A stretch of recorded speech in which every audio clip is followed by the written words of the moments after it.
Okay, let's unpack this. Imagine for a moment that the everyday world around you, the sunlight, the trees, the people you meet, isn't just solid stuff, but maybe a kind of living language? Mm-hmm. Like it's full of symbols, Yeah, symbols trying to tell you something. And what if the most powerful force you possess isn't, your job title or your bank account? but something else entirely. Exactly. But the quiet, unwavering strength of your own character. That's a really provocative starting point. And it leads us right to Ralph Waldo Emerson. Right.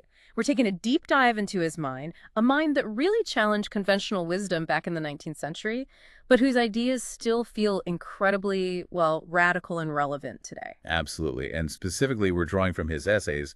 Second series, we'll be exploring 5 key pieces. Which are? The poet, experience, gifts, nature, and New England reformers. Okay, so our mission here isn't just to summarize these essays, is it? No, not at all.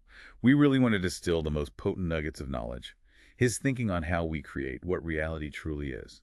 How we genuinely connect with each other. Right. And the pitfalls of trying to fix society, maybe just from the outside. And ultimately that immense, often untapped power that lies within you. Think of this as a shortcut, maybe, to some profoundly insightful ideas. A journey into thinking that can help you navigate your world and understand yourself better. Just by looking beyond the surface. Okay, let's jump in. How about we start with how Emerson saw the artist, specifically the poet, and their connection to the natural world. Good starting point. Yeah. Because he didn't see the poet as just, a wordsmith. No. He saw the poet as the man of beauty, the representative of the complete person, someone who could interpret the very secret of the world. The secret of the world. Wow. That's right. Emerson believed that the deepest sources of everything, the origins of time, all creatures are fundamentally ideal and beautiful. So the poet is the one who can actually see that. They're equipped to see through the surface appearance of things, to see where being passes into appearance and unity into variety. They perceive that underlying beauty, that connection that most of us just miss in the day-to-day. And this connects directly to his view of nature itself, then. Absolutely. He had this really powerful idea that the entire universe is the externization of the soul. Okay, let's pause on that phrase, externization of the soul. What exactly does he mean by that? Well, what he means is that the world outside us isn't really separate. It's more like a reflection and outward expression of our own inner reality. So nature isn't just a backdrop. Not at all. Its facts, even the smallest ones, somehow contain the whole sense of nature. He sees the world as a kind of holy space, a temple whose walls are covered with emblems, pictures, and commandments of the deity. So nature provides the language, the vocabulary for understanding this deeper reality. Right. Emerson says the universe is put under the mind for verb and noun. It's the language we could use. Exactly, could. But here's the challenge he points out. While everything, people, tools, ideas, even birth and death are symbols, most people can't use this language originally. We see the symbols, but we don't speak their deepest meaning from our own source, from within. Which makes you wonder, how do you tap into that deeper reality? How does the poet, or really anyone, access this understanding? Emerson suggests the soul of things has a kind of melody. A melody? Yeah, melody that the poet overhears. Okay. And how do you overhear it? Well, he makes a really clear distinction about how not to find that melody. There are what he calls auxiliaries or quasi-mechanical substitutes for inspiration. Like what? Things like alcohol, drugs, gambling, or getting too caught up in politics. They offer a kind of fake excitement, not the real thing. It reminds me of that contrast Milton made. Ah, yes, between the lyric poet maybe drinking wine. And the epic poet needing just water out of a wooden bowl. Precisely. The true nectar for Emerson is that intense joy, the ravishment of the intellect by coming nearer to the fact. So it's about clarity, not stimulation. Exactly. He believes the poet's life should be lived on a key so low that the common influences should delight him. Finding inspiration in just sunlight and air, even being tipsy with water. Tipsy with water, I like that. He's suggesting true inspiration comes to those who are simple, maybe poor and hungry, with simple taste. Not those whose senses are worn out by chasing fashion or greed or. Or artificial stimulants like French coffee, as he puts it. It's about being sensitive to the ordinary, not needing these extraordinary kicks. Speaking of what's available to us, Emerson had a specific observation about his own country, America, didn't he? He did. He felt America hadn't yet produced a genius who truly understood the value of its incomparable materials. That's a fascinating critique. What did he mean by materials? Well, he argues that even seemingly mundane modern things like banks and tariffs, the newspaper and caucus, Methodism and Unitarianism Uh-huh. are built on the same profound foundations of wonder as ancient myths, and they're just as swiftly passing away. So we have this unique raw material, our reality, but maybe we haven't found our own voice, our own genius to express it fully yet. That seemed to be his point. But this pursuit is the driving force for the artist, isn't it? You mean the painter, the musician, the poet? Yeah, they all have this inherent desire to express themselves symmetrically and abundantly. They're chasing a beauty, half-seen, that always seems just ahead of them, He describes the great ones, the rich poets like Homer, Shakespeare, Raphael. as having no limits but their own lives, like a mirror carried through the street, just reflecting everything they encounter. And the path to becoming this kind of interpreter, he says, isn't found in conventional power structures. Not at all. It's a new nobility conferred in groves and pastures, and not in castles or by the sword blade. So it's an inward path. Right. The poet has to leave the world and know the muse only. It demands focus, turning away from external distractions. Okay, so building on this idea of the poet interpreting symbols in nature. Experience. He starts asking, what is our own reality made of? And he starts with this feeling that's quite unsettling, actually. How so? Like waking on a stair, not sure where you are, what's solid. He feels like sleep lingers all our lifetime, that our very perception is vulnerable, easily fooled. That really challenges the idea that life is just a set of objective facts we perceive clearly. It does. He captures that feeling perfectly. Every ship is a romantic object, except that we sail in. The excitement, the romance is always on every other sail, never our own. Exactly. So our own life feels trivial, and we shun to record it. We just don't see the magic in our own journey. Right, and he says nature itself has this trick. To degrade today, where important results are slipped magically in almost unnoticed. He uses this striking image, maybe a little unsettling. About lifting the roof. Yeah, lifting the roof of a pleasant-looking house, and inside you see the hidden reality. Tragedy and moaning women and hard-eyed husbands. Life's surface, he's saying, hides this turbulent, often painful inner truth. It's not always what it seems. This perspective even colors how he views profound personal loss. He reflects on the death of his son. Which is a really tough passage. Yeah, he describes it with surprising distance, like he's lost a beautiful estate, but the feeling, the calamity, does not touch me. Something which I fancied was a part of me falls off from me and leaves no scar. It was caducus. That word caducus, meaning transient or falling off early, it can sound so detached, almost cold, when talking about grief. Is he saying he didn't feel the loss? Or is it something else? I think it's less about denying a pain and more about his philosophical point about the nature of reality and the self. He's lamenting that even this profound event does not touch me, the core self. The part he thought was him. Exactly. The part he fancied was him. He feels this deep frustration that even this doesn't reach the very deepest part of his being. He actually laments that grief can teach me nothing. Wow. He compares it to the Indian under a curse who can't be soaked by rain. Significant events just slide off him. It reinforces this sense that dream delivers us to dream, and there is no end to illusion. Everything feels temporary, shifting. This idea of shifting reality ties right into his view that life is just a train of moods, like a string of beads. Right, each move is like a many-colored lens that filters what we see, showing only what's currently in its focus. We animate what we can, and we see only what we animate. Exactly. He says nature and books belong to the eyes that see them. Our perception, our whole experience, is profoundly shaped by our internal state, our mood, our inner lens at that moment. So, given all this subjectivity and illusion, he develops a healthy skepticism about just relying on external facts and inferences. Absolutely. He sees what he calls temperament, our fundamental nature, our disposition as the ultimate veto or limitation power.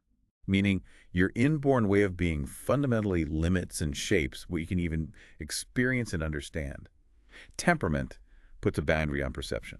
Yet, despite this shifting subjective reality, he paradoxically urges acceptance of our immediate circumstances. That seems contradictory. It does feel like a paradox, doesn't it? Yeah. He talks about doing broad justice where we are, accepting our actual companions in circumstances, however humble or odious, Humble or odious. as the mystic officials to whom the universe has delegated its whole pleasure for us.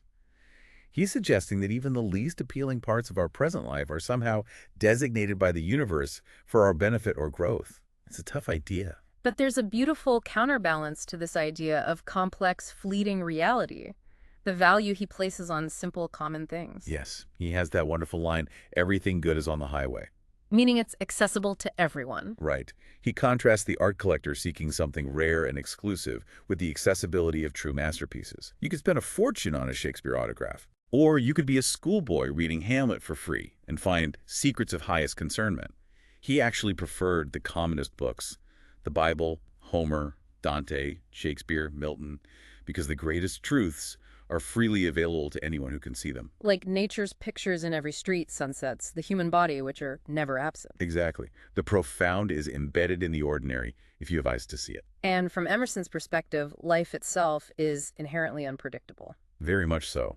Life is a series of surprises and would not be worth taking or keeping if it were not. And that element of surprise, that spontaneity, is vital. It's crucial. He believes God delights to isolate us every day, shielding the past and future from us. Good conversation, good manners, effective action, it all flows from this spontaneous present moment, not from rigid plans or dwelling on the past. This leads us to a particularly challenging section in his essays, gifts. Emerson has a really, counterintuitive view on giving and receiving. He really does. He says flat out, it's not the office of a man to receive gifts. And then quite pointedly asks, how dare you give them? Yeah, that's completely opposite to how we usually think about gifts, right? We see them as building connection, showing affection. So why is he so skeptical? What's his reasoning? He explains it by saying, we have this deep desire to be self-sustained. Receiving a gift can feel like a burden, like creating a dependency. Ah, okay. We do not quite forgive a giver, he says. The hand that feeds you is in some danger of being bitten.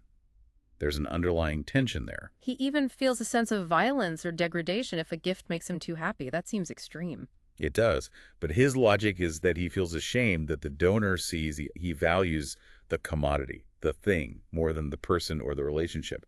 It turns it into a transaction, not a true connection. So is there any way a gift can be genuinely received, in his view? Only one way, really. He argues it's from love, for that is a way of receiving it from ourselves, but not from anyone who assumes to bestow. Okay, unpack that. Receiving from love is like receiving from ourselves. What he means is, if there's a deep flowing connection of love and understanding between two people, their goods, their inner lives, are already, in a sense, shared. Right. So a gift isn't a bestowal from someone in a higher position, creating an obligation. It's just a natural expression of that existing flow between equals. Which is why he suggests beautiful, not useful things are more fitting for gifts. Exactly. They don't imply dependence on their function. They're more symbolic of the connection itself. And if you're giving, expecting gratitude. Forget it. That's mean and is continually punished, he says. It just spoils the act completely. So true generosity is unconscious. In a way, yes. True moral uprightness, or rectitude as he calls it, scatters favors on every side without knowing it. And ultimately, love is the genius and God of gifts. It's the only context where giving and receiving isn't about status or obligation, but a pure expression of connection. Okay, shifting gears again. Let's look at Emerson's perspective on society and all the efforts to improve it, particularly in his essay, New England Reformers. Right. He observed a pervasive discontent, even among the reformers themselves back then. They weren't happy with their own movements. Often not. He says they would bear testimony against the church, but immediately afterward declare their discontent with these conventions they organized. He saw this whirlwind of movements, everything from new farming methods to mesmerism. He tells that anecdote of a man who felt threatened and just excommunicated the church. Yes. And Emerson notes this act was powerful the first time when it came from that individual's conviction, but it loses all value when it is copied. And that seems to get to the heart of his critique of reform movements. It really does. Any reform is only truly valuable when it's the dictate of a man's genius, arising authentically from deep within that individual. But when it's copied, it loses its power, its life. He felt many reformers were too partial, getting lost and clearing rubbish. focusing on specific accidental evils in society. Exactly. And in doing so, they lost their sanity and power of benefit because they weren't grounded in a deeper inner truth. He says it's of little moment that 1 or 2 or 20 errors of our social system be corrected. Right. What's paramount is that the man be in his senses. He felt it was incredibly hard to escape the lie, whether it was in institutions like the church, in public life, or even in one's own personal life. He poses that challenge to the reformer, "What right have you, sir, to your one virtue?" Yeah, implying they might be focusing intensely on one external fix while maybe ignoring deeper issues within themselves or the whole system. This skepticism extends strongly to the idea of association, doesn't it? Trying to solve problems by grouping together. Oh, absolutely. He saw reformers wanting to do battle against numbers, so they armed themselves with numbers, gathering into communities based on various social theories, Fourier, St. Simon, Owen. Their goals were often admirable, though, right? Sharing labor, equal reward, combining work and culture. Admirable goals, yes. But Emerson asks these really pointed questions. Will these communities attract the truly able and the good? Or will they just become an asylum to those who've tried and failed elsewhere? Right. And will joining limit individuals, turning members into mere fractions of men? His answer is pretty blunt. It is. No society can ever be so large as one man. He felt joining others often cramped and diminished the individual. That's such a radical thought, especially today. So what's the alternative to association if you want positive change? He offers this paradox. The union is only perfect when all the uniters are isolated. Isolated union, how does that work? When each individual fully recognizes and acts from the secret soul within, work happens naturally with concert, though no man spoke. Ah, so it's an inner alignment, not an outer structure. Exactly. He even envisions a state where government will be adamantine without any governor, because people are acting from this deep inner alignment. True union, for him, must be ideal and actual individualism. He's equally sharp in his critique of formal politics in government, too. Definitely. He sees the country as rife with individual dissent, full of rebellion. The country is full of kings, every person their own authority. His preferred motto. The world is governed too much. He points approvingly to people who simply opted out, solitary nullifiers, those practicing non-resistance. He states plainly, every actual state is corrupt. And provocatively, good men must not obey the laws too well. Wow. He doesn't pull punches. Not at all. He highlights that the word politic itself implies cunning, suggesting the state is inherently a kind of trick. And political parties. He sees them as natural and necessary, but perpetually corrupted by personality. He distinguishes between parties based on shifting circumstance and those based on enduring principle. Right. And he criticizes the U.S. parties of his time for focusing way too much on local and momentary measure, no wise useful to the Commonwealth, just short-term squabbles. He made that interesting observation about the two main parties back then. Ah, yes, that one had the best cause, championing things like free trade, suffrage, abolition. Things he generally agreed with. Right. But the other party had the best men, presumably individuals of better character or social standing, though maybe on the wrong side of the issues. So the philosopher or poet might agree with the cause of the Democratic Party, but find it hard to stomach the persons representing it. Exactly. He felt American radicalism, even when its aims seemed right, was often destructive and aimless, lacking a true loving principle behind it. It sounds like his metaphor that the republic is a raft. Which would never sink, but then your feet are always in water. Yeah. Yeah. You're kept afloat, but it's not exactly a comfortable or ideal state. It's a compromise. So ultimately, where does he place his faith, if not in political structures? Not in politics, certainly, but in a beneficent necessity which shines through all laws, an underlying moral order. He believes true government originates in moral identity, in individuals recognizing shared truth and, well, holiness. Okay, so if external reform and institutions are seen with such deep skepticism, where does Emerson believe true power and positive change actually reside? This leads us straight to the absolute central theme that runs through all these essays, the power of character. Character, not just reputation, but something deeper. Much deeper. He describes character not as a list of virtues, but as a reserved force which acts directly by presence and without means. By presence, without means. Yes. It's something inherent, with a stellar and undiminishable greatness. He uses that beautiful ancient anecdote about Hercules. Right. Someone asked Oiole how she knew Hercules was a god, and her reply, because I was content the moment my eyes fell on him. His very presence conveyed his divine nature. No actions needed. So character in this sense works by sheer magnetism. By magnetism, by a demonstration of superiority that isn't arrogant but simply is. It just alters situations by being present. It's a natural power, like light and heat, and he says all nature cooperates with it. The will of the pure runs down from them into other natures. Yes. This force, he claims, is no more to be withstood than any other natural force. It's fundamental. So for Emerson, character is essentially what? It's moral order seen through the medium of an individual nature. It is centrality, the impossibility of being displaced or overset. A person of character gives you a sense of mass, a feeling of solid, grounded reality in a world that feels constantly shifting. The true gentleman, in this view, is fundamentally a man of truth. A man of truth, the lord of his own actions, radiating good nature or benevolence. He gives the example of the British statesman Charles James Fox. Right, who combined great natural abilities with a genuinely social disposition and real love. He tells that story about Fox owing a debt. And his character was such that the creditor just turned it into a debt of honor, trusting Fox's integrity above any legal contract. That's the power of presence he's talking about. Even social structure, or fashion as he calls it, Emerson suggests, ultimately rests on reality and dislikes pretenders. It seeks self-reliance, he thinks.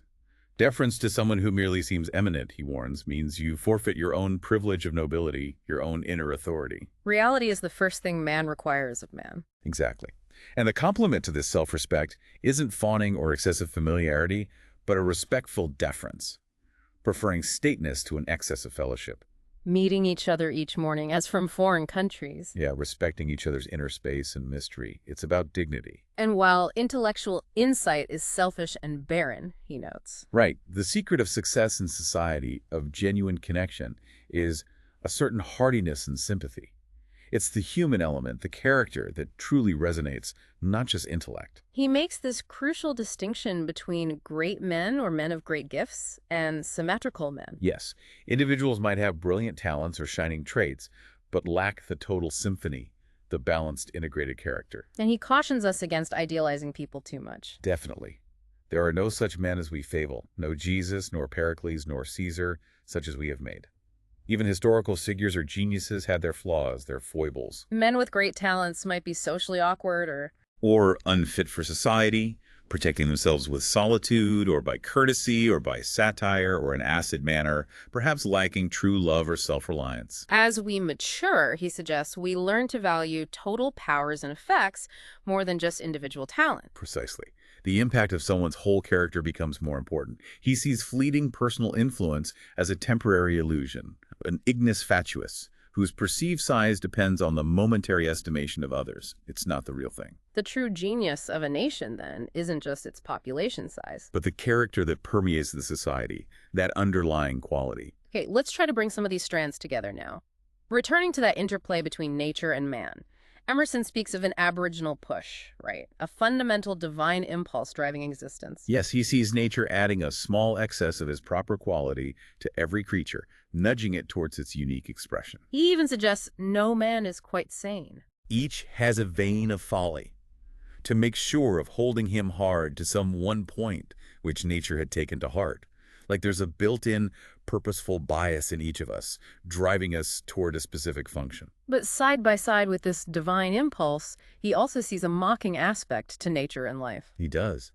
It leads us on, but arrives nowhere, keeps no faith with us. All promise outruns the performance. Exactly. Life often feels like a system of approximations. Basic needs are met, like hunger and thirst, but even bread and wine leave us hungry and thirsty. Arts, performances, accomplishments, they feel like suggestions pointing to something deeper, but never fully satisfying that underlying desire. Right.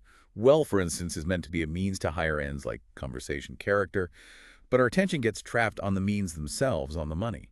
This cycle of flattery and balking, as he calls it, can feel like a slight treachery and derision. It makes you ask, are we tickled trout and fools of nature? Is life just dangling possibilities we can never quite grasp? Is it all a cosmic tease? Yet he doesn't end there, does he? He balances this mocking aspect. No, he doesn't leave us there. To the person with intelligence and insight, nature transforms into a vast promise. How so? It becomes a teacher, embodying universal laws that expose and cure the insanity of men, our obsession with particulars, with surface details and temporary things. He notes that even technological progress like locomotives brings old checks. Yes, nothing is gained, nature cannot be cheated. You can't bypass the fundamental laws, no matter how clever you think you are. So advantage, then, is found not just in natural impulses, but also in the checks and impossibilities. Right. Obstacles are part of the path, part of the teaching. And the awareness that we traverse the whole scale of being, that our lives participate in this grand cosmic process, lends that sublime luster to death. It gives meaning to the whole cycle. Crucially, amidst all this flux, the moods, the experiences, nature's apparent mockery, Emerson asserts there is something stable within us. Yes. There is that in us which changes not, and which ranks all sensations, an unchanging core. This is the search for the ineffable cause, that underlying reality that every fine genius tries to capture through some kind of symbol. Whether it's Thales seeing it in water, or Jesus in love, or Mencius in that vast flowing vigor. Life feels like it's always looking forward, a constant advertisement of faculty, of potential. Greatness, he says, is found in tendency or direction, not in an action. It's about where you're headed, the trajectory, not just what you've accomplished so far. There is always a mighty ideal before us. It never was known to fall into the rear, but there's that constant gap, isn't there, between this ideal and our actual reality, both in ourselves and others. Always. He says we have such exorbitant eyes that when we see even the smallest hint of that ideal in someone, we complete the curve. We project. We project. We are greatly too liberal in our construction of each other, expecting these perfect symmetrical men, and then feeling disappointed when we find only great men or men of great gifts with their inevitable imperfections. This dissatisfaction with others, Emerson suggests, ultimately serves to push us back to ourselves. Right. It leads us to find no hope of realization but in our own future. The ideal we seek must ultimately be realized within us, not projected onto others. Which brings us back full circle, really, to the core Emersonian message. Trusting the inner law, your own genius. Exactly. He calls obedience to his genius the only liberating influence. Disappointment in the external world and others, even in ourselves at times. It leads to the profound realization that nothing is of us or our works, that all is of God. All writing comes by the grace of God, and all doing and having. It implies a kind of surrender, but also a deep trust. The path isn't always easy or quick, but it's one of perseverance. Patience and patience, we shall win at the last. Character, that inner reserved force, isn't something we just build alone, then. No, it's something we align with. He asks if the soul can truly trust the power by which it lives. Can it rely on the law, alive and beautiful, which works over our heads and under our feet? This law, this moral reality, is absolute for him. Completely. It avails itself of our success when we obey it, and of our ruin when we contravene it. There's no cheating it, no escaping it. He says men are secret believers in justice. Deep down, they know the best is the true, that right is done at last, or chaos would come. There's an innate sense of this order. And the ultimate reward of work, of living rightly, it isn't external gain. No, it's more ability, an increase in your own capacity, your own alignment with this law. You become more yourself, more capable. So don't get distracted trying to fix the town or make everyone else conform. Right. He says people will demonstrate their own insufficiency soon enough anyway. The path is personal and profound. Let a man fall into the divine circuits, into alignment with this inner power and the universal law, and he is enlarged. Trust the power within. Wow, that really does feel like looking at the world through a completely different lens. We've journeyed through Emerson's vision of the poet as an interpreter, explored his challenging view of experience as illusion and mood, Wrestled with his radical ideas about gifts and connection, heard his sharp critique of external attempts to fix society. and arrived at his profound conviction in the paramount importance of individual character and trusting that moral law within. These ideas, written so long ago, feel incredibly potent today, don't they? In a world that often seems chaotic, focused on surface appearance and external validation. Emerson pushes us to look inward, upward, and to trust that quiet, central force he calls character. It's a powerful counter-narrative. And here's a final thought to maybe carry with you, building on this idea of the silent power of character and the law that works through us. Okay. Emerson wrote that rectitude is a perpetual victory, celebrated not by cries of joy, but by serenity.